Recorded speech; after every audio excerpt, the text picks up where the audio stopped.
भाऊ भैया यार गुटका उटका ले आओ यार, गुटका दे यार, गुटका खाने मन करता है यार। क्या खाने का दे यार अगर ले भैया।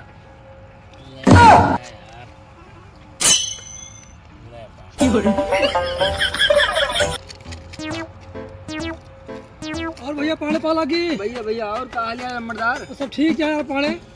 ये क्या हुआ करता है यार पाड़े तू? अरे यार गुटका खाने मन करता है, नहीं मांगन भैया यार। अरे यार गुटका ना खा कर भैया जानता है। अरे यार ये सब भैया यार खा जा। अरे वहाँ बात सुनवा यार पाड़े, थोड़े भले नहीं बताओ तो यार गुटका उटका खा देखा था मैंने का बीमारी हो जाती है। गुटका बहुत अच्छी ना बात होगा, बहा दिया साथ। अरे ले आ यार। और क्या यार ये खा कर भैया।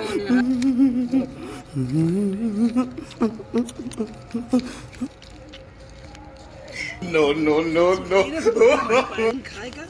अरे यार यही मोबाइल छूट गई रे यार। कहा हो पाड़े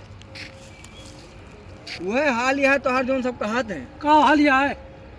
दूसरे के बिलरिया सगुन बतावे अपन गांड कुकरे नचवा। हमका कहा गुटका ना खा के अपना पेट लेता है।